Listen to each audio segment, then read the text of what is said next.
Hey guys, welcome back. I hope you are having an amazing day. Let's get right into the stories. The first one is a pro-revenge story. A little backstory. I broke up with my boyfriend Jake around 8 months ago for several reasons. One of the main issues was that he would act like an entitled jerk whenever he had the chance. You might wonder why I dated him in the first place. Well, we were good friends, shared a lot of common interests like art and gaming, and he was the first person to ask me out, so I said yes. We dated for a while, but after realizing his true colors were pretty insufferable, I left him. Now, onto the story. Jake didn't handle our breakup well. At all. He would leave nasty notes in my locker, bag, or even mailbox since he knew where I lived. But oh, that was just the beginning. He would approach me at school and loudly proclaim how much of a, and I quote, blind and stupid idiot I was for breaking the heart of someone as nice and good looking as himself. I wish I was kidding. Needless to say, me and my friends got sick of it pretty quickly, especially since he would interrupt us whenever we were talking, so we could all listen to his high and mighty speeches. He would also ask everyone, out loud, at lunch, if they would want to see my nudes, which he didn't have since I never sent him any.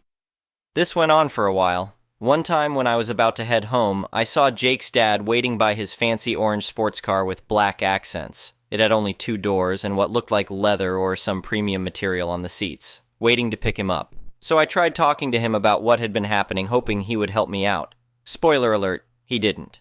Instead, he ignored everything I said and started ranting about how sad I made his son and that I'm the reason he had depression. I was fuming but said nothing. Here comes the petty revenge part of this story. For reference, Jake, my complete jerk of an ex, Jake's dad, also interpreted as entitled dad, Jake's mom, also interpreted as entitled mom, Ryan, my best friend Emily, best friend's sister, me.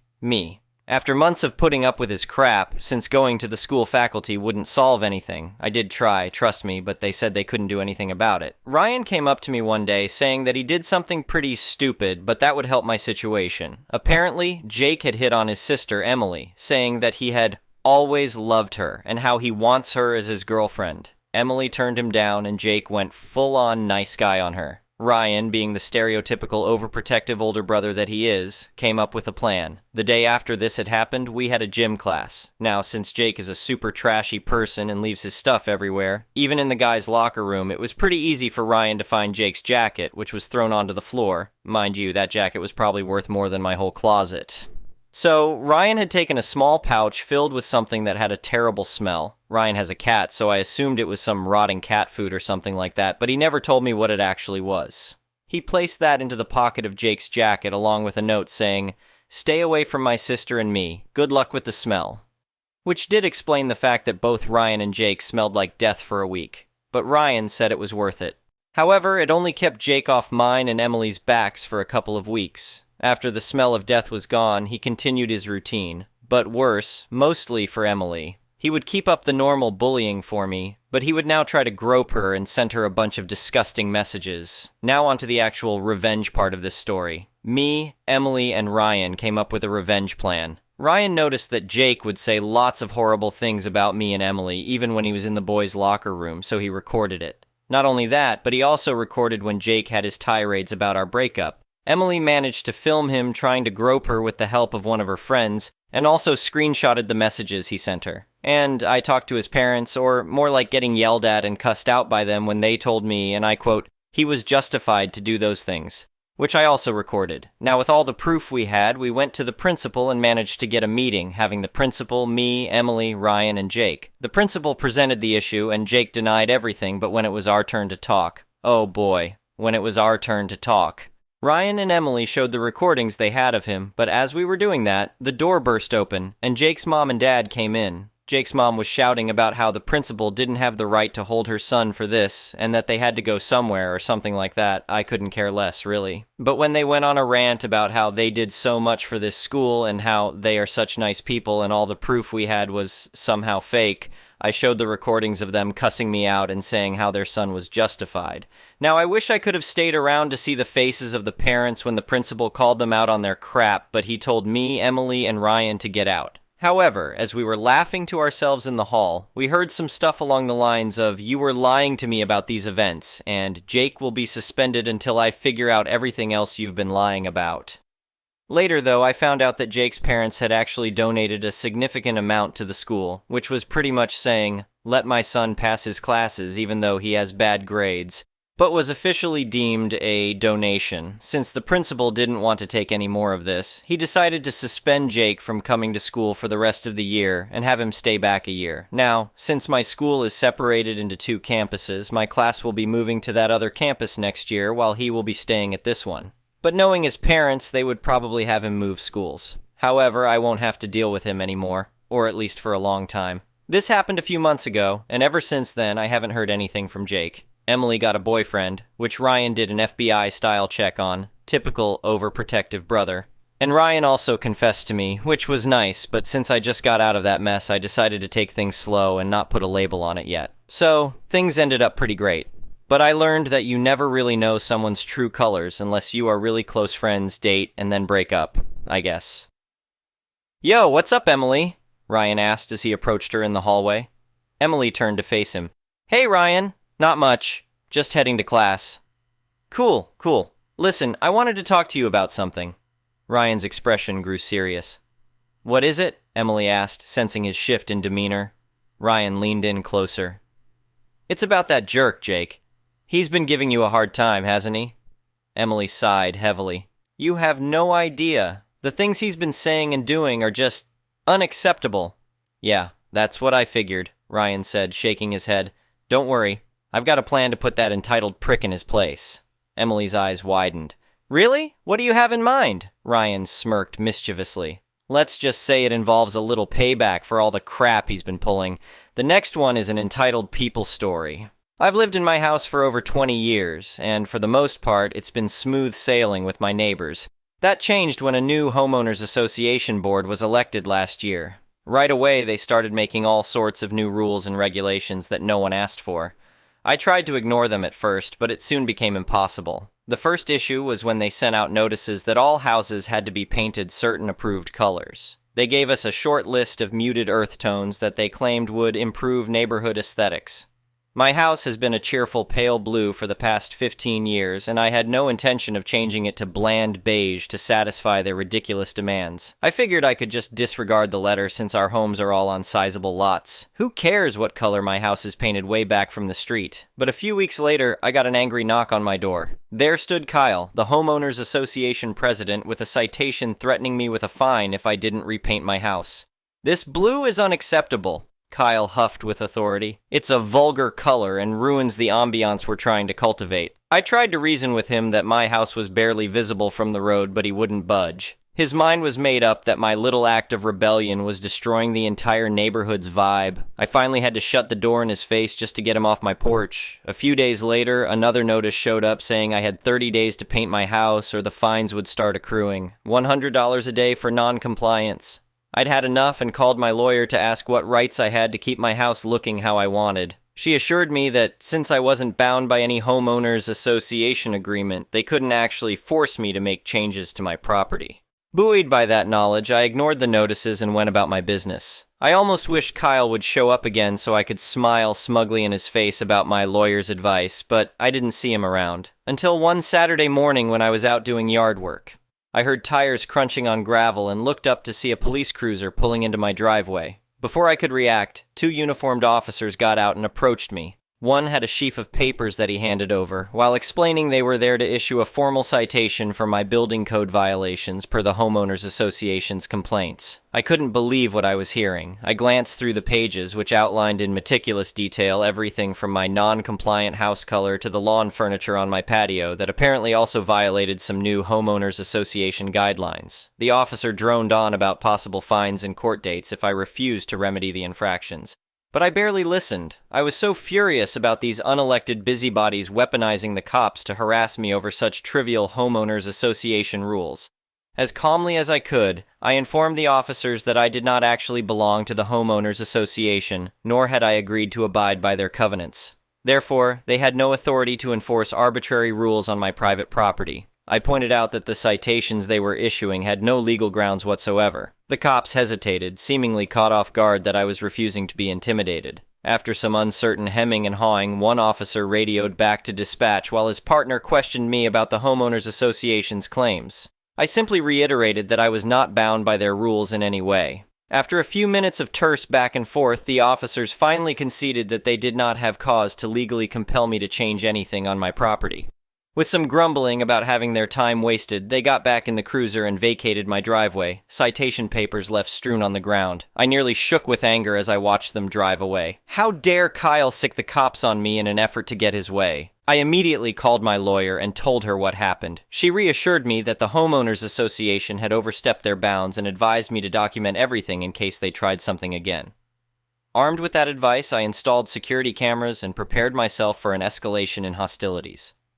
Sure enough, a few days later, a letter arrived threatening me with a lawsuit if I didn't comply with the Homeowners Association's list of demands. But I knew better than to give in to their bullying. Over the next few weeks, notices kept coming and the fines they claimed I owed grew higher and higher. But I stood my ground, secure in the knowledge I had every right to enjoy my property as I saw fit. My refusal to bow to their pressure clearly frustrated Kyle and his band of busybodies. They must have realized that a lawsuit against me would be fruitless, but they weren't ready to admit defeat. Instead, they doubled down on snide comments and gossip meant to harass me into compliance. Every time I was in my front yard, clusters of Homeowners Association minions would walk by, whispering loudly and shaking their heads about how I was ruining everything. Passive-aggressive texts circulated about my antisocial behavior. They were fully embracing their roles as mean girls of the neighborhood. But I didn't stoop to their level. I waved pleasantly and went about my business. The months dragged on and still I didn't budge. My house remained its cheery blue hue, and not even a lawn ornament was shifted to appease them. Until finally, a white flag was raised when I got a letter from the Homeowners Association president advising that pursuance of complaints against my property were being dropped. They mumbled some nonsense about choosing their battles, but I knew the truth. They recognized I couldn't be cajoled into obeying their ridiculous demands. It was a hard fight, but I emerged victorious against the tyranny of the Homeowners Association, Karens, and Kyles.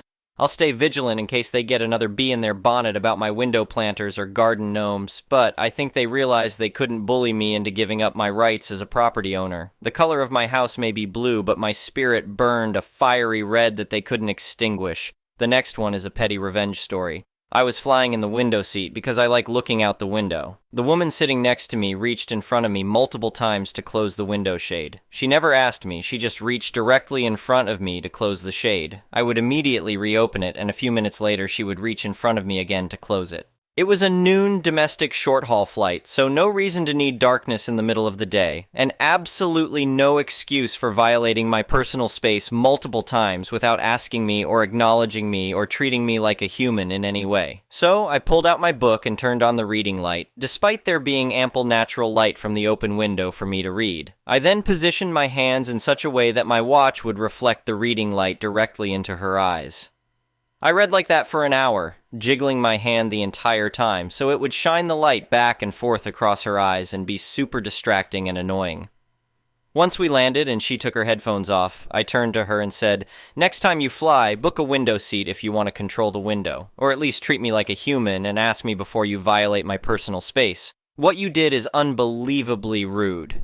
She looked so offended, and naturally she walked 2 miles per hour. Being a city walker, I easily got in front of her. Then once we were on the moving walkway, I stopped immediately in front of her. Did the same on the escalator to the curb before flipping her off the entire way to my ride. The next one is a malicious compliance story. A Karen neighbor of mine complained that my roommate and I park in the same parking spot, which is right next to the walkway up to the apartment building. Both of us ride motorcycle and both motorcycles belong to me, but my roommate rides one to get to work. She accused me of using my second bike to get a de facto reserved a parking spot when nobody in the complex has one, and said that what I'm doing is not fair and it's cheating. I said, "Okay, I'll stop parking both my bikes in one spot." She seemed satisfied with that and left. An hour later, I had all 7 of my motorcycles, 5 of them from inside the garage I rent, but it's halfway across the apartment complex, sitting in front of the apartment building, taking up every prime parking space in front of the walkway to my hall in the building. She went straight to the management to complain. The management came out and knocked on my door. "We can't have you using up every parking space."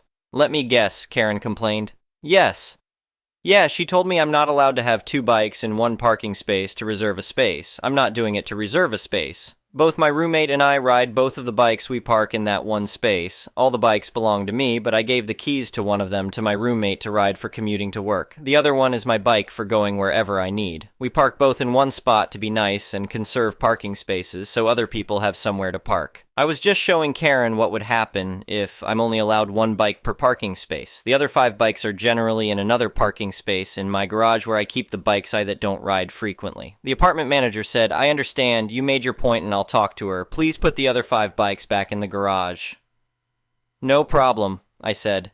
"It's been a few weeks, haven't heard from Karen." The next one is an entitled people story.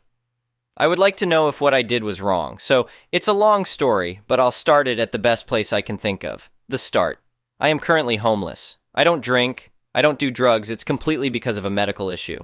This is relevant because it means I spend almost all my time outdoors in the parks and forests. Well, yesterday I was out for one of my usual hikes through the woods while going through a parking lot that has access to the trails. I came upon a raccoon in the parking lot at high noon. I know it's not an unusual thing to see a wild animal in and around the forests and parks, but this time was different. The animal was rabid. It was clearly very sick. It had all the signs of rabies. It was foaming at the mouth, wandering around the lot, dazed and confused. Worst of all, it was approaching people. It tried to come out to me, walking on its hind legs, front arms stretched out like it was coming in for a hug. I called animal control and waited for 30 minutes. In that time, I was warning people to stay back. Every so often, the raccoon would collapse and have a seizure, slowly recover, and start wandering again. It was clear the animal was very sick and not long for this world. Animal control called me back to inform me that they would be there shortly for the animal and said I could leave. I did.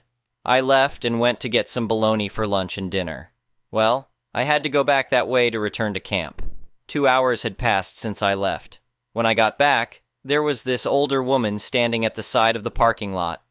Guess what? Animal control never showed up for the thing. I called again, and I was told that they aren't coming because there's no street address to go to. That animal was suffering. I spoke with the woman who was also trying to get animal control, and honestly, we decided that the best thing to do is to show it mercy and put it out of its misery.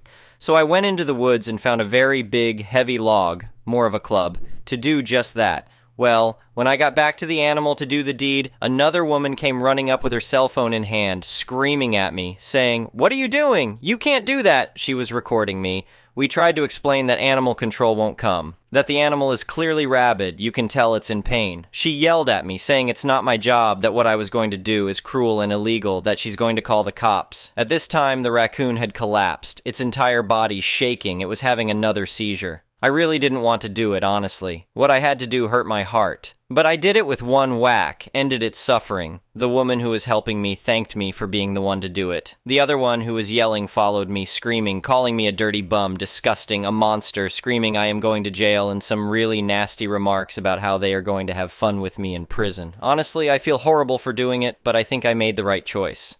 The next one is an entitled parent story. I have a beautiful 2.5 MO baby. My dad started fighting with me because I refused to leave her alone with him until he shows me he can take care of her, change diaper, feed from bottle, warm up breast milk, etc. We had a huge fight, there was yelling, and when I told him the next day that I can't do this anymore because it's preventing me from caring for my baby properly, he complained that I am putting her over my relationships with him. Duh. So I told him she is more important, and I will talk to him when she doesn't need me 24/7 and blocked him. My mom came over a few times the next week and eventually asked if she can come over with my dad so he can see her. I said yes. He came over, threw a fit that she's asleep, and left. The next day, I was at my parents' house with her while my dad was at work. I was downstairs in the living room with her when he came back home early. My mom offered him to wash his hands and hold her, something we also fought over, and he just stopped angrily upstairs, and when Mom went to talk to him, he apparently wanted her to bring my baby to him without me. I obviously refused because she's so small and I don't trust him even with Mom's supervision, and he is now claiming I am keeping her away from him. To be honest, maybe I should. The next one is an entitled people story. I, 27F, am 5 months pregnant. I have pre-existing health issues that I manage by having a diet with no meat of any sort. This has caused me and mother-in-law to have conflicts, especially when I refuse to eat the food she makes. I used to either come and not eat anything or just stay at home. Since I'm pregnant, I could not attend Thanksgiving and not bring food with me out of respect for MIL. I cooked a small meal and brought it with me. Mother-in-law made a fuss about it, but justified it as I was making a mistake robbing her grandbaby of getting all meat benefits. I explained that I take supplements as replacement, but she shrugged and was upset. We waited till dinner table was set. Mother-in-law didn't let me help or go into the kitchen at all. She took my dish and said she'd reheat it for me and put it on the table. Yet, when I sat down, I was stunned to have discovered that she had not put my dish there. When asked publicly, she denied receiving any dish from me and started asking if I accidentally left it at home or the car. There was a huge blow-up. Mother-in-law tried to convince me to sit back down and just eat what she put on the table. I refused, but my husband insisted and told me to let it go this time. I decided to leave. I grabbed my stuff and walked out. I found out that she threw out the dish I brought and tried to get me to just eat what she put on her table. She said that she was looking out for grandbaby's health, and my husband said it wasn't worth leaving the celebration and causing a scene. We had a big argument, and his mom thinks I'm being dramatic and hard to deal with. Was I the a-hole for walking out? Info: the dish I brought was supposed to keep me full and provide me with all the benefits. So it wasn't like any of her appetizers or side dishes. I also put work into making it, and it cost me money. She keeps insisting it's about her grandbaby and her concern for their health. Comments said, not the a-hole. I've been in your shoes. Tell your husband to defend you, or you're out. Things will only get worse. She's gonna force you to raise that baby her way, and your husband is gonna let her. The gaslighting from her is especially scary. Literally tell your husband straight out that he either be 100% on your side from now on for everything, or you're leaving him. Do not put up with that. It will ruin your life, your marriage, and your kid. Another comment said, not the a-hole. That's a truly psycho and disrespectful thing for her to do. Your boyfriend is in the wrong for not having your back on this issue. You know your body and what it can handle at this time. It's not for anyone to decide but you. The next story is titled, Am I the a-hole for uninviting my sister-in-law and mother-in-law from everything, and saying that if my husband continues to pressure me, he'll also be uninvited? Not the a-hole. I am 7 months pregnant with my first child. The baby is also the first grandchild/nephew of my husband's family, which everyone is excited about. I lost my mother and father to the pandemic, being an only child, so there's not much in my family.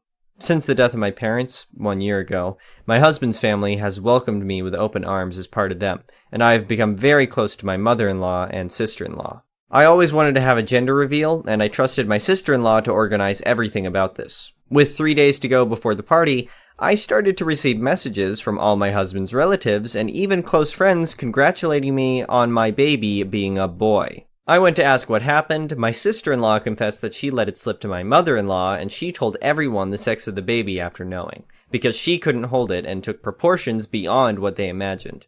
Nobody calls me to tell this. The party was cancelled and I was heartbroken, as well as extremely hurt by the two of them. Usually they accompanied me to the ultrasound shopping for the baby's room, and my mother-in-law would stay at the time of delivery. But after this breach of trust, I stopped inviting them and asked them to respect my boundaries when they pressured me to go. Honestly, I didn't even send them the baby shower invite because I really avoided contact with them as much as possible. Because everyone knew before me that it was a boy. My husband started complaining that I was pushing them away because of a mistake that could happen, and that I was being harsh. Yesterday he brought up this, and when I said that I still didn't feel comfortable with them, he said, soon you'll tell me that my mother won't be able to go to the birth. I think my face showed my response, and he started saying that I was being too hard on her because she was just excited and blah blah. I had my limit and said, if you keep pushing me, it won't just be your mother who won't be on my labor. So either stop or you won't come in. He started to say that I was crossing lines and that he had a right to have this moment. I was taking this with them too far. He slept on the couch and doesn't talk to me more than necessary. Am I the a-hole? Comment said, not the a-hole. My husband started complaining that I was pushing them away because of a mistake that could happen and that I was being harsh. This wasn't a mistake, this was a choice. Your sister-in-law made a choice and told mother-in-law. Mother-in-law then made a choice to tell everyone else in the family. Your husband is making the choice to pressure you into things, which is leaving you to make some choices of your own now. You are allowed to make your own choices. Nobody, not even the husband, has a right to be in the delivery room. May seem harsh, but it's true. The person going through the procedure has the choice of who gets to be in there. Birthing a child is not an all-access pass for everybody else who wants to be in there. It's not a spectacular sport, it's a medical procedure to get a little human out of another human. Another comment said, not the a-hole. Your sister-in-law slipping could have been an honest mistake. Your mother-in-law spreading it around was a concise choice. You may be going a little too far with your sister-in-law, again, possible accident, but your mother-in-law made her choice and is now dealing with the consequences. The last story is titled, Ex-Wife Tries to Frame Me for Theft. Background, at this point in the saga, having lost the custody battle, V is moving to NH to be with her then primary lover, now husband number 5. A detail that amuses me to this day is that he shares the same first name as the FB lover from CA as mentioned in my first post. I always refer to them as Paul number 1 and Paul number 2 when talking about them. Yes, I'm easily amused.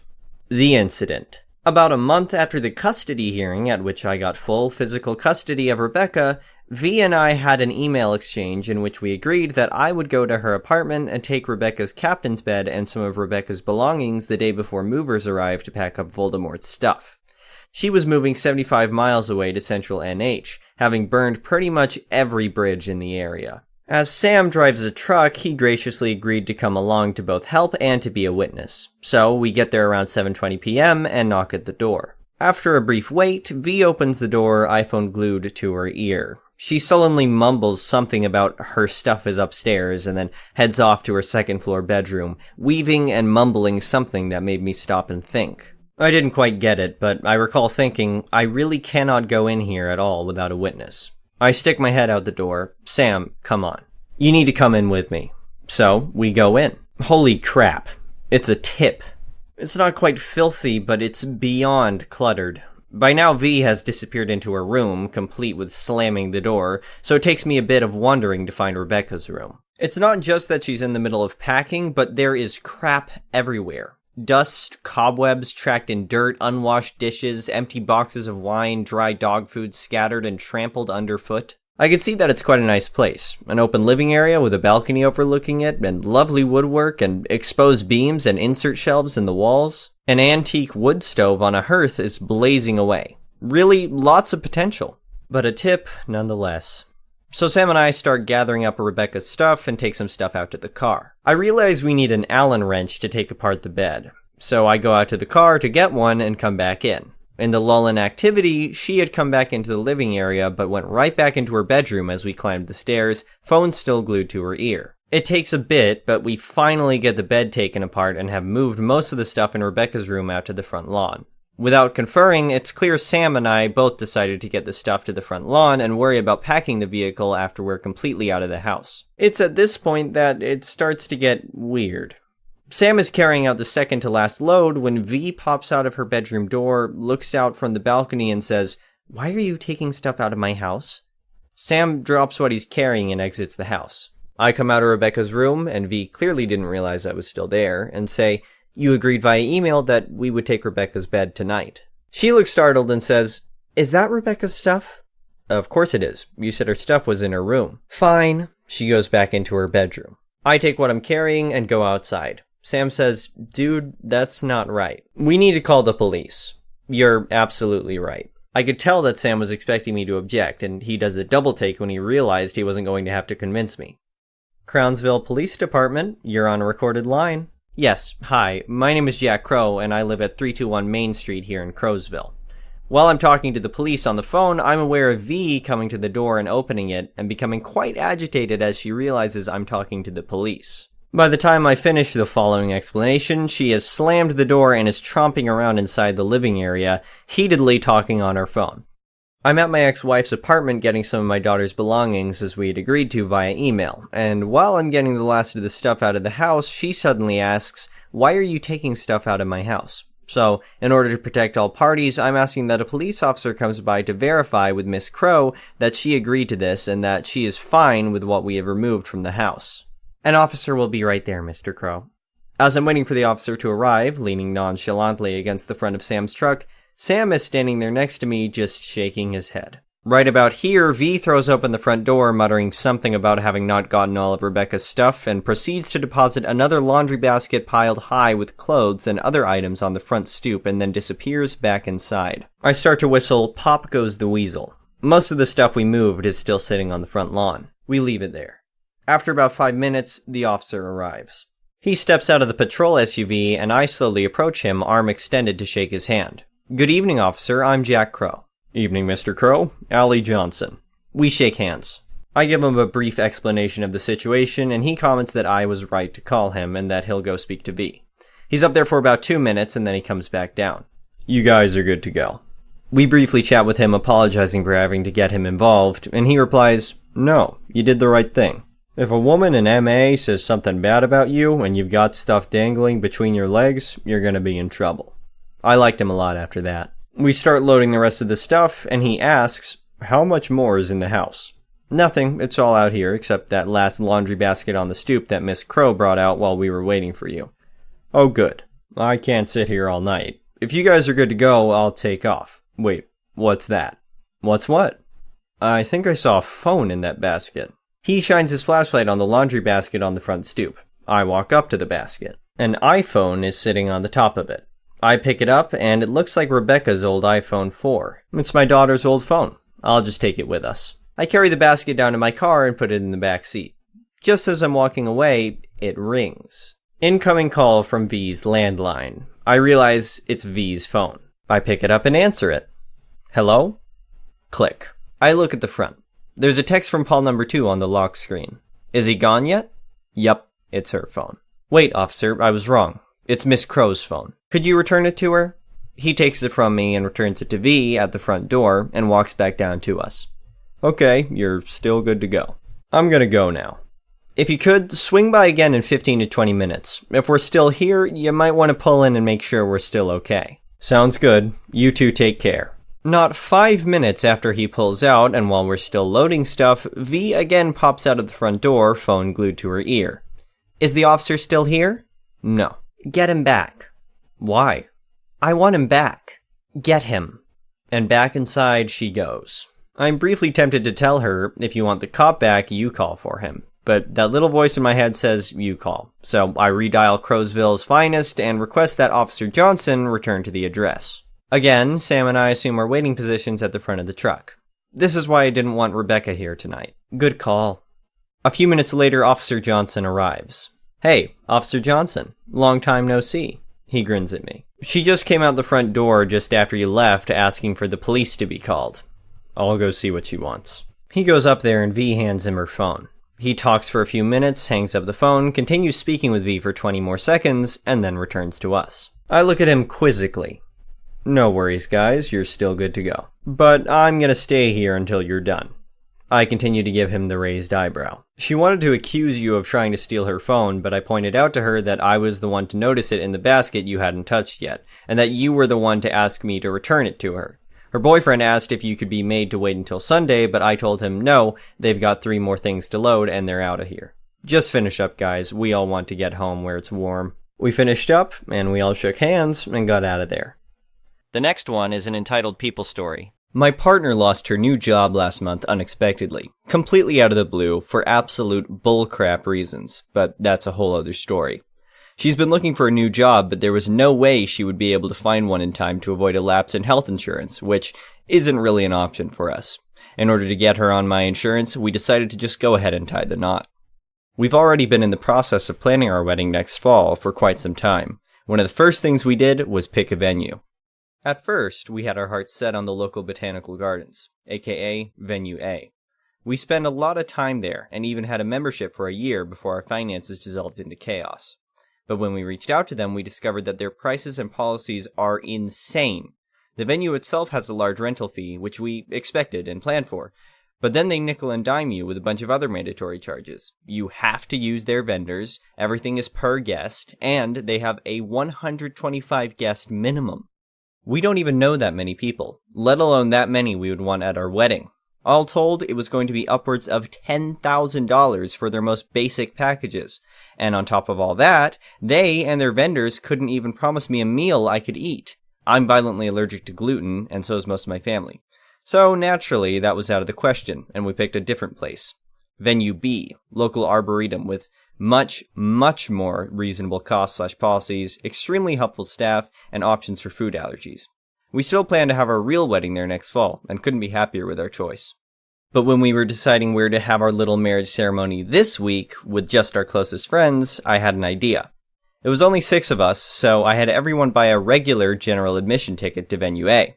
We went in, found a little secluded corner, and held our tiny ceremony there without all the bullcrap charges.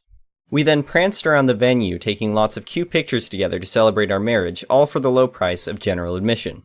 And because I'm extra petty, whenever we do have the financial leeway to become members again, we're going to instead sign up for membership with Venue B. They're both part of the National Reciprocation Program, so membership at one grants entry at the other. And we've decided that Venue B deserves our money more. Suck it, Venue A. The next story is titled, Don't Want to Pay for the Work? Alright, I'll undo it. I'm naming the company name because I've had many issues with them, and everyone should be warned. So, have to say this first, beware of working for the delivery service Shipt. Today, I picked up an order for delivery. It had gone promo, money added on Shipt. It was for delivery in a town that is 15 minutes from the store of purchase. Alright, not too bad for $16, especially since I live within 10 minutes of the town I was delivering to. I take it. I go to the store, receive the groceries, and I'm on my merry way. I send a text to the customer that I'm on my way and will reach them before time. No response, so I give a quick call. It does a weird thing and ends. Doesn't even go to voicemail. Huh. Whatever, I sent them a text. Get to the house, knock, no answer, leave the bag outside the door, and walk away. Make it to my car. Start said car.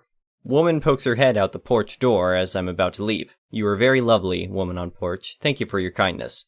Waves me down, looking highly confused. So I, unfortunately, stop the car and get out.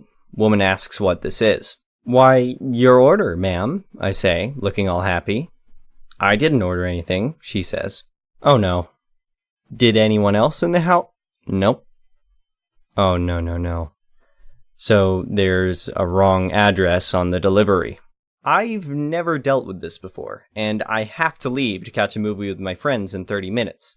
Cue me going door to door at each house on that small street while reaching out to Shipt support and while trying to call the customer again.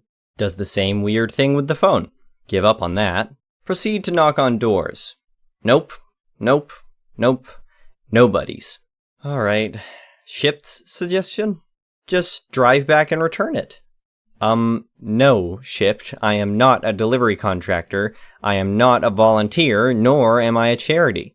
I am hired by you to fulfill deliveries. As far as I'm concerned, I have delivered to the address on file. I am not reaching into my bank account to correct someone else's mistake. For the total extra 30-minute round trip, I'll need $10 on top of the initial pay. Thanks, gas, for being so expensive. No, they say, we'll give you $8.10. No, I say. I have plans in now 10, what should have been 30, mind you, minutes, that I will now miss. $8.10 will not cover the gas and wear and tear for the extra 30 minutes. I will need no less than $10 or I will leave them on the curb of the noted delivery address, 580 Blanking Street in Dickoff. We'll give you $5 and can't do any more than that, they say. Wait, I say. $5 on top of the additional $8.10 to make $13.10 on top of what I'm being paid, or just $5? I want everything in writing, specifically because I knew Shipt was going to do exactly what they did next. Oh, yes, $13.10, but we can't do any more, they say. Fine, I'm returning it to the store now, I say. Go to the store, do the whole return process, get in contact with Shipt as they directed me with the requested information, get a message on my phone from Shipt to the effect of, your order has been canceled and $20.80 issued to your account. What? I contact Shipt, say, I'm confused, say, it looks as though they were only giving me $5 on top of the original order payment when they said I would be compensated $13.10. I was told, oh, we won't give you any more than $5. But you already said, is there someone else I can speak to? Nope. $5. Take it or leave it. Alright, fine. Don't want to pay me the agreed upon wage? That's a breach of contract, meaning you never actually paid me for this return. So, what did I do? I marched right back into the store, asked the worker who had taken the return what she had done with it, snatched the bag up, strode up to a manager, informed them of what happened, and told them since I wasn't being paid to return the groceries, I would be taking them back to the last place I was contracted and paid to deliver them, 580 Blanking Street in Dickoff. Told him if he wanted to be recompensated for the groceries, he could charge Shipt, as they were not willing to pay to have them returned. Messaged Shipt from my car, informing them of this, and gave them 30 minutes, Plans definitely ruined. It's now 2 hours later to rescind their rescission and pay me what they actually agreed to and owed me. Had to reach out 2 separate times because the first girl, despite me being very polite, would not go to anyone else, such as management, to ask for an exception to this policy considering they had literally told me they would pay me more. Actually had the gall to ask if I had taken items I had returned, and all I had to say in response was, "Did you pay me to return them?" Second girl was much more helpful, reached out to her team to see if anything could be done. Shipped still wouldn't be swayed, but I thanked her profusely for at least trying. So, in the end, they said they wouldn't do any more than $5. I told them, alright, I reject that offer. Just pay me for the original delivery because $5.80 is where they'll be. You can pay another shipped shopper $15 to come get them. Drove back, it was on my way home, dropped them off, and left. I'm not a charity, I don't work for free, and I certainly don't pay to work. I'm going to be messaging ShopRite Corporate directly, along with New Jersey Labor Board, because this is not the first issue with wages I've had with Shipped. And honestly, ShopRite should seek compensation from them.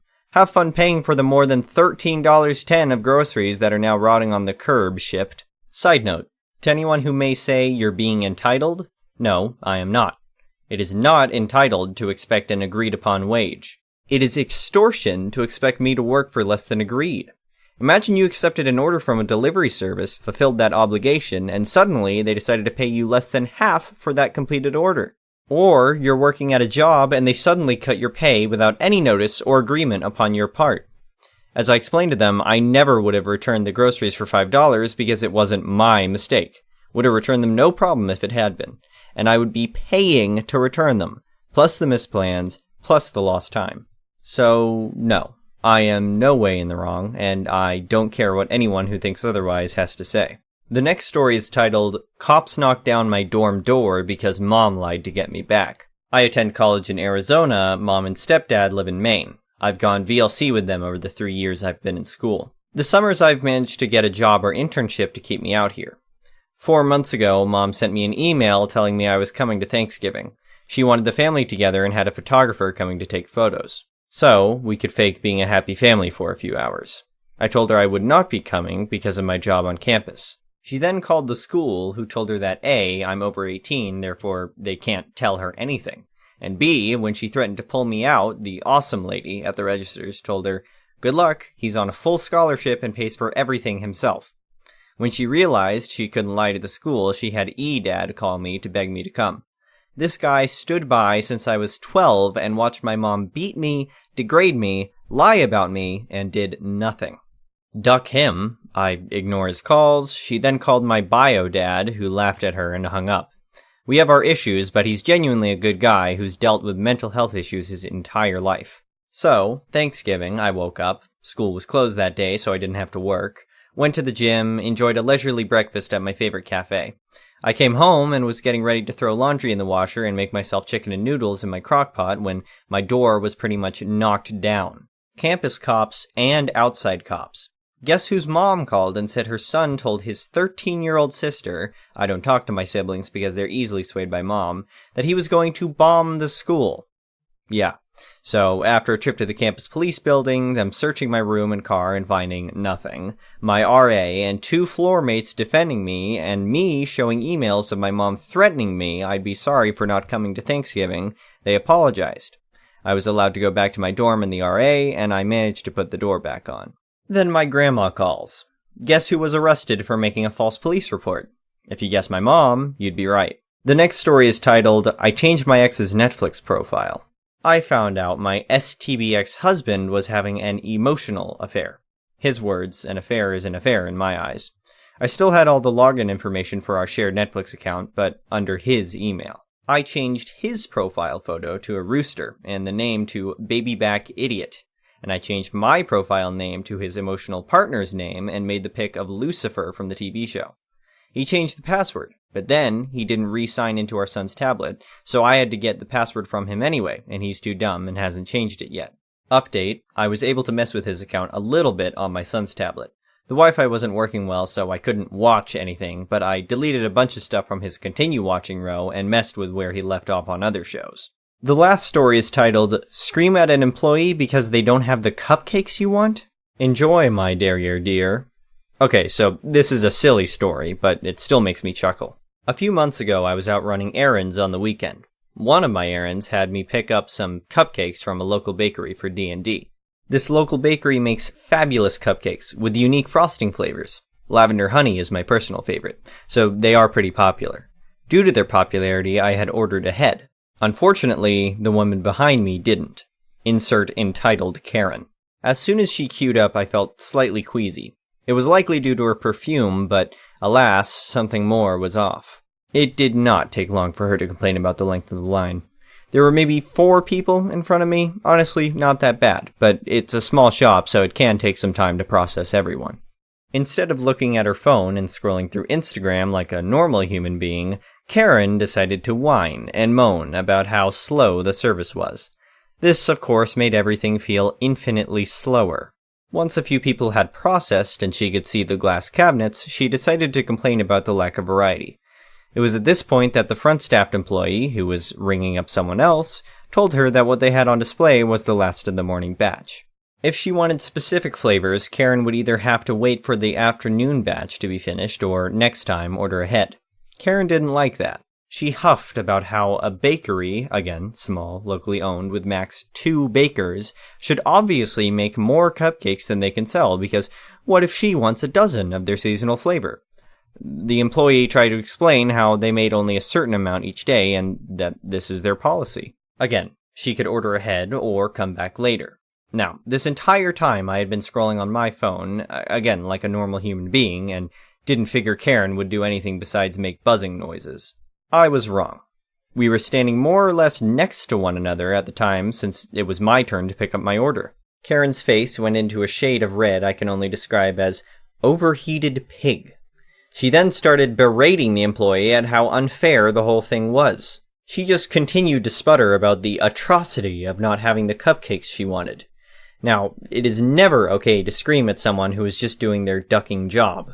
What Karen didn't know was that I had eaten curry the night before. 2 bowls, in fact. I had deliberately been holding my sphincter shut to avoid gassing out anyone.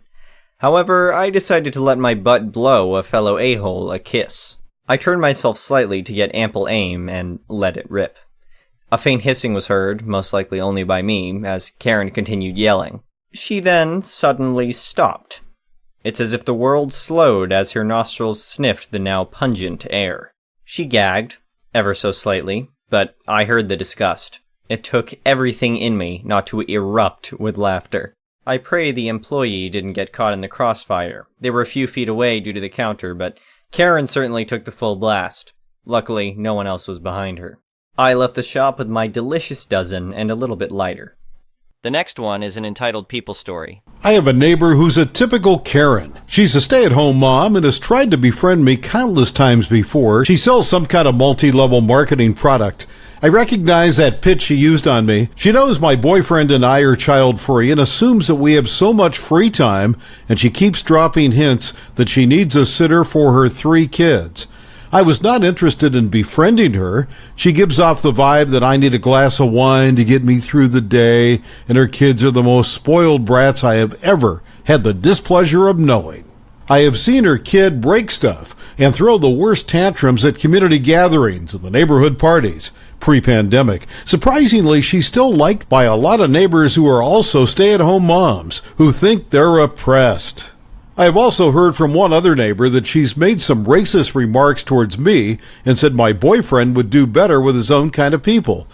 For context, I am Indian and my boyfriend is white. So last week, my BF's brother and his wife asked if their kids could come over to our house and spend about a week here. They are both working from home and they said their workload is piling up. We didn't mind. They would just have online classes from our house. We also have a pool in our backyard that they like spending time in. My neighbor noticed this and was livid that I would spend time with my own niece and nephew, but not her precious kids. She has since told everyone that my niece and nephew are over at my house and that I absolutely hate her kids. I heard from one neighbor who told me about her racist remarks that I have offered to watch her kids, but never showed up, none of which is true. I barely know her and told her before that I'm not great with kids in general. So she thinks I'm lying because I can have my niece and nephew over at my house. She has got most of the neighborhood on her side, most of which are stay-at-home moms who think they deserve the world because they had kids.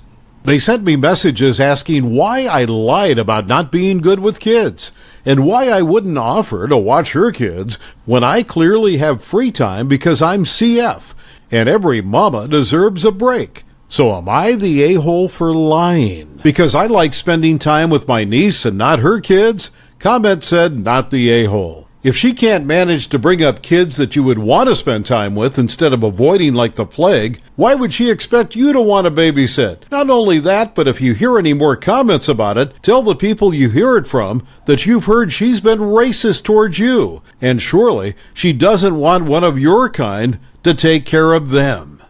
Another comment said, not the a-hole. Like this mother, I had kids. Like this mother, I'm a stay-at-home mom who could do with a break. Unlike this mother, I recognize that nobody is obliged to put themselves out because I had kids. Not even the childless couple down the street. Of course, you want to spend time with your niece and nephews. They're family. And more to your point, it's your choice to spend time with them. This handful of wet sand needs to pull her head in. You being childless is no reason to expect you to watch her feral spawn. The next story is titled, Would I Be the Asshole If I Don't Share My Inheritance with My Half-Siblings? My father left my mom when I was 10 years old. He was having a baby with his girlfriend, now wife. My mom was a stay-at-home mom and didn't finish college. She had gotten pregnant with my older brother. My father was an ass and made the divorce as crappy as possible for my mom. We ended up moving in with my paternal grandparents. He was their only child, and they were disappointed in him. They helped my mom go back to school. Once she finished school, she wanted to pay them back, but they wouldn't let her. They also basically disowned my father. He was invited over for Thanksgiving and Christmas, but that was about it. They did love their other grandchildren, though. They always provided gifts and contributed to their education. My grandmother passed away a few years ago from breast cancer, and my grandfather passed away last year from complications related to COVID, and he left everything to my brother and me. It wasn't a huge estate, and it's not life-changing money. Both my brother and I are well established in our careers. They left my father $500. The lawyer explained that it was a way of avoiding him being able to challenge the will. They also left each of my half-siblings $10,000. My brother and I each got over $100,000. My grandfather said that since my brother and I had grown up without a father by his choice, but his other children had then, he felt this was fair. He also left my mom his house and some money. She had been taking care of them for a long time, and they never stopped thinking of her as a daughter. My father approached my brother and I recently saying that his other kids are struggling with their finances, and that we should split everything with them since we really don't need the money. He also tried to get my mom to renounce her inheritance. She laughed in his face and asked for all the child support he owed. I get that's not my half-siblings' fault, but they had a dad to take care of them growing up, and we didn't. So neither my brother nor I agreed to share. Now my father, his wife, and all my half-siblings are calling us a-holes for being so greedy and not helping them through the hard times they are going through. Am I the a-hole? Comment said, not the a-hole. You know that your sperm donor isn't going to leave you or your brother anything when he does. Your grandmother and grandfather loved you and wanted to help you guys. And I'm glad that your mom had their support. They sound like wonderful people. Another comment said, not the a-hole. It's not your father's money to distribute. It's your grandfather's. He clearly knew what he wanted to do with his property. Your dad is the a-hole here for thinking he's entitled to something that's clearly not his. I'm so glad you had such loving grandparents who saw how great your mom was and how awful your father was. Another comment said, not the a-hole. Your grandparents made extremely deliberate choices since they gave their son $500 and your half-siblings $10,000. To do anything other than his wishes would be to disrespect him, because a last will and testament speaks for the dead. If for some reason you want to be generous, fund a charity that you or your grandparents supported, instead of relatives who they didn't want to bequeath anything to. I've never realized there were so many absolutely shameless people in the world who attempt to guilt people into giving them money when they don't deserve it. And of course, the corollary is that I'm a bit surprised that people like OP question. They're not handing over money to greedy people and feel guilty about it. While the money isn't enough to retire on, it certainly is potentially life-changing in the sense that it would either fund tuition for your children or, if invested in something safe like a low-fee index fund, should yield about $750,000. And that is certainly life-changing for you when you retire. The difference for most people between a comfortable retirement with no money worries or reduced to potentially a very meager life. The next story is titled, Am I the A-hole for not kissing the girl I have been dating on the mouth because I saw her kiss her dog on the mouth? So I'm pretty sure I'm not the a-hole, but she reacted so fiercely, I started doubting whether I overreacted. So I've been going out with this girl for a week or 3, grabbing coffee, hooking up, watching a movie. Nothing serious or exclusive, since we both had long-lasting relationships before, and well, we were just scooping each other out, more or less. Not sure whether to commit to anything, but kissing and touching, etc. Normal at this point. So I take her back to her place this morning. We enter, and her dog jumps up at her. She pets him, and so forth. Then she allows her dog to lick her face and mouth. And let me be clear, she was speaking while she did this, so no doubt her tongue even got in her mouth. Well, I'm just grossed out at this point. So I wait a moment, given I want to say goodbye before driving back home, and she pretty much walks at me, thanks me for a nice evening, and goes in for the kiss. Well, I obviously push her away, not hard or anything, just to keep our distance, and say, yeah, it was lovely. Well, she starts raising her voice about me not allowing her to kiss me, and asks me why. So I tell her, the dog just licked her mouth, so that's gross. She starts calling me names, saying that I'm being a douchebag and a pussy, and every other name in the book, to the points where tears well in her eyes. And all her neighbors are probably awake. So I just walk out and go home, pretty stunned about the whole situation. Yeah, I'm just confused. I don't think it was being a douche, and I've never seen her act like this before. Maybe I was a douche somehow. Comment said, not the a-hole. She most likely lashed out because she was embarrassed. Still makes her the a-hole, though. You're not an a-hole for being grossed out, and now she knows that you don't like kissing her after that. I would just forget about it. Another comment said, not the a-hole. I get that people love their dogs and find it perfectly acceptable to have it lick their mouths. However, I find it gross and would act in the exact same way. She was TA for getting so irate at you. She isn't girlfriend material, dude. The next story is titled, Am I the a-hole for not letting my neighbor park in my driveway and possibly calling a tow truck? Now hear me out. I'm a 22-year-old female. My boyfriend is 25-year-old male. Just recently moved out of a 1-bedroom apartment to a beautiful 3-bedroom house. My aunt's friend, Jay, is loaded with houses. She had about 5 houses. We offered to fill space and rent out one of her local houses that she never uses. She loved the idea, and we made all the plans and went to check it out about a week later. While we were at the place taking our first look, we saw 2 cars in the driveway. Jay explained to us that the neighbors to the right have 5 cars and needed an extra driveway. Since she's never there, she agreed to let them use it until when we move in on the 1st, and that they would need to talk to us about possibly letting them keep 1 car there. Well, we moved in on the 1st, and we came by with our moving truck. Driveway was empty. We unloaded everything, and when I left to drop off the truck, day rental, and my boyfriend followed behind in his car, while we were gone, my mom called me saying the neighbors parked their car in the driveway as soon as we pulled out. She went out and mentioned once again to them to talk to us when we get back, but for now, please move it, since I need a place for my car. Well, that was yesterday. I went to work last night. When I got home around 4 a.m. this morning, I have to squeeze into my driveway because once again, their car is parked next to mine. I felt so disrespected and ignored that I'm not sure what to do. They wait until I leave, so I can't do anything. Now my sister says that I'm an a-hole due to having only 1 car, and my driveway can squeeze in 2 cars. However, I have a lot of worries. Even though I do only have one car, I do have a lot of family that visits. I also worry about damages to mine or his car. Not to mention his car is constantly breaking down from what I've heard. Comment said, not the a-hole. When you pay to rent a house, you're also paying for the yard, the driveway, and other outdoor spaces. If they're being sneaky when they park there, leave a note on their windshield, letting them know they can't park there anymore. Another comment said, not the a-hole. It's your driveway that you are paying for. If he wants space that badly, charge him rent to use it. Otherwise, he needs to keep his property on his property. You should not have to worry about having access to your own home just because they have too many vehicles.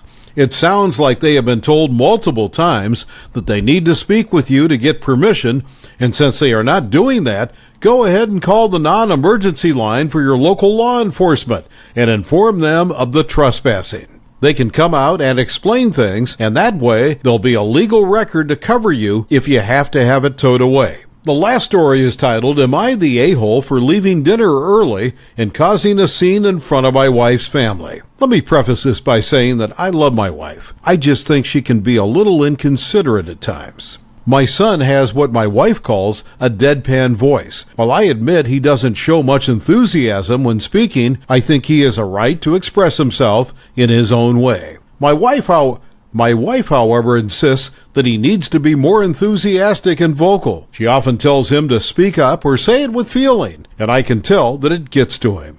My wife recently started taking a different approach, which I can tell really bothers him. When addressing him, she talks in the most enthusiastic voice she can muster. She'll even go so far as to clap her hands and make facial expressions as she talks to him. How was school today? Tell me about it. Speak loudly and with enthusiasm. Think kindergarten teacher talking to her students. My son just looks at her like she's crazy, and I can tell he's embarrassed. I have tried to privately talk to my wife about this, but she doesn't seem to get it. She insists her way is the right way, and that our son needs to learn how to be more outgoing. So fast forward to yesterday. We were celebrating Christmas at my sister-in-law's house, and my son asked me to pass the gravy. My wife, in her usual enthusiastic voice, started saying, "Say it with feeling, honey." "Can you ask for the gravy with enthusiasm?" I snapped. "It's one thing to do this when it's just the two of us, but doing this in front of our family was too much." I got up, took my son, took him to the movies, leaving my wife and the other family members. After we got back, my wife pulled me aside and absolutely ripped into me for causing a scene. She said I was embarrassing her and that I was out of line. I told her that I was tired of her trying to fix our son's personality and that I felt that it was a good opportunity to make a point. My wife's family hasn't said anything to me, but I've been getting a lot of judgmental looks from them. I just wanted to stick up for my son. But did I go too far? Am I the a-hole? Comment said, not the a-hole. You actively brought this up multiple times in private with your wife. She has lost all claim to ask for this matter to remain in private because she refuses to act appropriately after being addressed. You are looking out for the mental health of your son and didn't force him to sit there and be exposed to harassment from your wife. Another comment said, not the a-hole. She's unintentionally telling your son that he isn't normal or good enough as he is, which is damaging to his self-esteem. I understand that she thinks she's doing the right thing, but she isn't. 15 is a crappy age to have a parent constantly enforcing that you're not normal. You did the right thing and let your son know he has a safe place with you. The next one is an entitled People Story. My crappy neighbor stole my Halloween decorations, and so I'm going to systematically torture him using his animals. In passing, my neighbor mentioned to me that he has problems with the neighbor next to him and the man's chickens. He was trying to convince me that that neighbor has some grandkids that probably stole my decorations. I wasn't buying it. And disclosed he's had problems with them for years because they have chickens. It's allowed here if you only have a few and no males past the age of maturity. His dog goes insane when he sees them because their yards touch and they have metal fencing, not privacy fencing. Guess who's getting some chickens? Our yards don't exactly touch, but he walks that dog past my house every single day, and I have a large fenced-in front yard and a small backyard, so they're going in the front right by where he walks past us every morning and every night. On top of this pretty average plot, I now have a tombstone in my yard that reads, "Here lies the thief that stole my skull." It was a skull decoration that I made just for them. My husband took all the other decorations down because he didn't want them stolen too, and says we can put them up Halloween night since we will be home. Newborn and trick-or-treating isn't a great plan. So the tombstone is the only decoration, and it's pointed directly at their yard. I also intend to have a revolving door of male chickens just the right side of maturity in my yard at all times to sing him and his dog the songs of his people. Once it's too old to keep, I'll either sell it or eat it. We wanted backyard poultry for a while now anyways, and didn't do it because we were renting. But our landlord allows it, and I'm gifting them some fresh eggs for helping me get what I want on the two fronts. The chickens I wanted, and the petty revenge for stealing my Halloween cheer. I feel kinda bad for the dog, but it won't hurt him to give something else to bark at. And while my neighbor is a douche, I don't think he will harm the dog for barking too much. The next story is titled, "Want to Talk Right Now?" Nope. Okay, so this is a last few days thing. My car insurance expires in a few days, end of October. Naturally, my insurance company tries calling me every day at about 11 a.m. This time is a university classes time for me, so I've been ignoring the calls for some time, knowing I'll renew my insurance on the app. One day I was free for 3 minutes, exactly when they called me. The call went like this. "Hi, is this OP? "Sure, it's me." "Well, we've been trying to reach you for quite some time. Let's renew your car insurance." "Sorry, this is a school day, so I don't have the time right now." "I'll renew it through the app. This is a 1-minute phone call to renew it. Let's do it now." "I'm sorry, I don't have time right now. Also, I want to change my payment method, so I'll do it on the app myself. I've already seen the price there, and I just need to change the payment. I'll do it before it expires." "This is not possible because of a technical issue with our app. Let's do it now. It's just a minute." "Oh, so your app isn't working properly?" "As already said, I don't have the time right now." "Sir, I'll need you to renew your car insurance now. You won't reject any more phone calls from us." "Okay, I see. Your app isn't working and you're yelling. I'll contact you when I feel like it. Goodbye."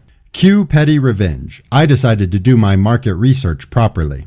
Found a cheaper insurance company, much cheaper, $500 a year, where I'll get more benefits and everything can be done online. This new insurance will also disconnect my previous insurance. The insurance agent's manager called me a day after I paid for my new car insurance. "Hi, OP, I see you stopped your car insurance with us. May I ask why?" I tells him the whole story, suggests him to listen to the phone call as their calls are recorded. Thanks for the info. Today, I got an email from this manager. That agent had a lot of prior complaints, and he wanted to make sure I knew she was put on a non-paid leave indefinitely. Also apologized multiple times and gave me his personal number in case I'll need anything from this company. Revenge is best served quietly, especially when it's petty. The next story is titled, "Happy Outcome with a Side of Pettiness." I was treated badly at my local primary school as a kid. The only year I wasn't ostracized and bullied by students and teachers was when a manipulative brat befriended me and held it over my head. The librarian was the only adult who was consistently kind to me and was even understanding when I lost my crap in class after months of being laughed at, teased, and set up to be humiliated with no help from the teachers, even though I desperately tried to be a good kid worthy of it. That teacher shat down my throat when I finally got upset. Books were the only true friend I had. I eventually got an award for my endeavors. When I was working full-time in a great office 7 years ago, I thought about paying it forward. Fortunately, when I looked up my school, the same librarian was still working there and was the one who updated their website, so I was able to email her and thank her. I also asked for a way to donate if there was any books she wanted. She was truly pleased. I bought $100 worth of books on her list and had them sent to the school directly, simply because I thought a financial donation would be redirected. No money for the classrooms with teachers who were complicit in the bullying and allowed me to be sexually harassed. For the sports teachers who gleefully allowed me to be picked last. A undiagnosed disabled girl who needed OT, hit puberty early, and had no means to get better physical skills. nor for the music teachers who wouldn't let me touch an instrument other than a recorder, that earned me screams from my parents, because I wasn't a rich kid already getting music lessons with their own instrument from elsewhere. The last story is titled, Narcissist Parents Wanted Me to Trade Houses with Them Because I Got a Slightly Better One, and then literally stole my air conditioners when I refused to give them money. I'm going to start off this by saying that if you have a house and don't have cameras, get cameras. I have some now, but I should have gotten them sooner. I live in a typical manufactured home in Arizona. My parents also live in one just a few streets over. Despite how close we are, I'm VLC because they are just bad people. They treated me okay as a kid. But things changed as soon as I was in my late teens. I was expected to do more and pay my way as soon as I finished high school. That was fair. I was an adult by then after all, but my parents wanted a lot more in rent than what I'd have to pay to get my own apartment. I'd have had next to nothing left of my monthly paycheck if I'd given them what they wanted, so I refused to give them more than their fair amount, plus a share in utilities. And I started buying my own food as well. My father openly said this was not good enough, and my parents filed official paperwork to evict me when I refused to cater to their demands. I left home and got an apartment with my best friend. 5 years later, and I bought my own house in a neighborhood not far from my parents'. It's just a manufactured home on a small property, but it was so damn cheap that I couldn't turn it down. And my monthly mortgage isn't bad either. I even moved my best friend in to help me cover the bills. We were already used to living in the same space, and the house gave us much more room. I may even let another friend move in to get more rent money for the mortgage because I've got one room that's left unused right now since the house is a 3-bedroom. My parents, though, somehow didn't like my independence from them.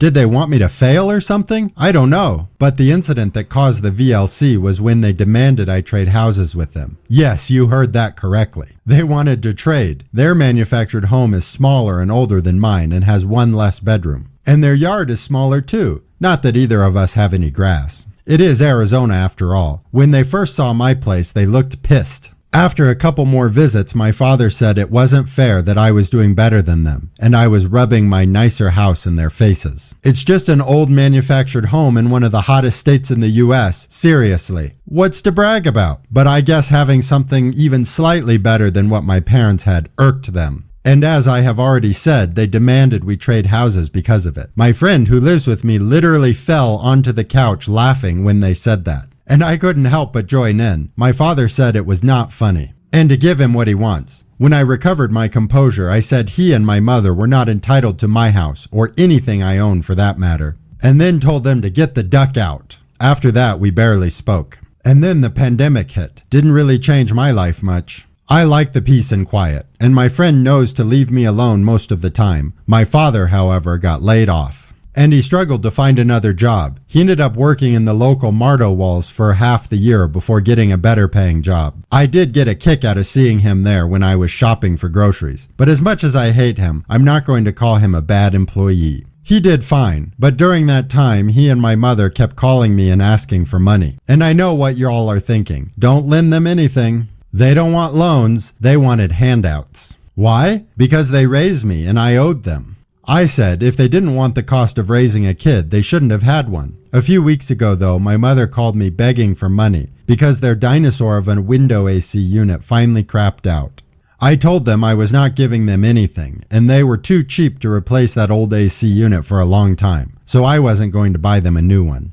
My mother then complained about how I have 2 in my house, and the least I could do was give them 1. I then said that maybe if she and my father weren't always pissing away their money on beer and MJ all the time, they'd have the money to buy another AC. Then I said I wasn't giving them one of mine or any money. End of story. Only it wasn't the end of the story. A few days later, I came home from work to find my house had been broken into. My front door locks were drilled out and both of my window AC units were gone. Nothing else was stolen, but they went out of their way to make a huge mess for some stupid reason. Probably to make it look like a typical robbery or something. I knew it had to have been my parents and called the police. I told the police that I heavily suspected my parents of the theft because they acted entitled to my stuff, even though I'm a grown man that doesn't live with them. I went with the police to my parents' house, and sure enough, they had both my AC units going in their windows. When I confronted my parents, they obviously denied the theft, then claimed they already owned the AC units. But statements from their neighbors said otherwise. But my parents still denied the theft. I bought both AC units used online years ago, which means I had no receipt for them. So I figured my only option was to look for witnesses in my own neighborhood. And as luck would have it, a neighbor across the street had security cameras, and the edge of one of them caught just enough to see my parents showing up in my father's truck. My father could be seen walking with a cordless power drill in hand, and a few minutes later they came back to the truck with my AC units. Then went back in to ransack the place, I'm guessing. With this evidence in hand, police had cause to arrest my parents. At first, both acted like they had done nothing wrong, but I convinced the police to let me do the talking. I said they could either return the AC units to my home and clean up the mess they made, or I'd let the police arrest them both right there. They'd already stolen from me, lied to police, trespassed, vandalized my house, broke my front door locks, and there was video evidence of what they had done. If I pressed charges, they were going to jail for sure. My parents looked deflated, then asked for a moment to talk with each other in their bedroom.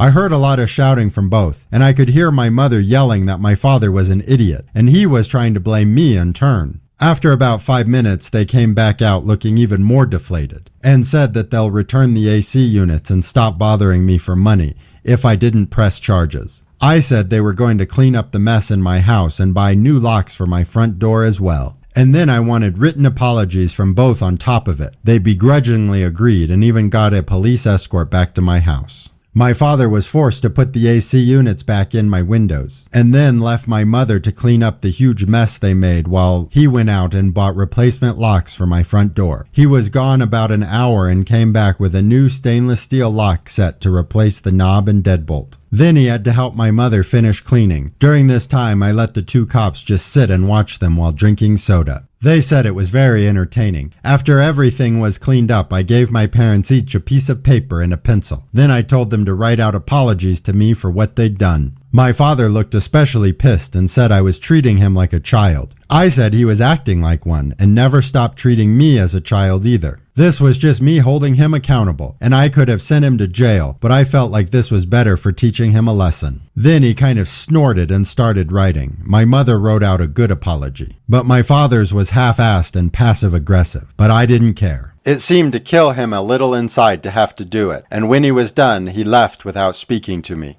My mother said she was sorry and she'd leave me alone, then followed him. The two cops said they thought the whole thing was hilarious, and then thanked me for giving them an excuse to take a break while on the job before leaving. Not long after, I shelled out to get some cameras for the exterior of my house, so if someone tries to break in again, I'll get it on video. I only have 2 cameras, but added a couple more fake ones that look real enough just to scare people off. I haven't heard a peep from my parents. But their next-door neighbor told me they went and bought a new AC unit. Guess they had the money for one after all. Makes me wonder how high they were when they thought it was a good idea to steal from me. Maybe having lean pockets for a while will teach them. Then again, they are who they are after all.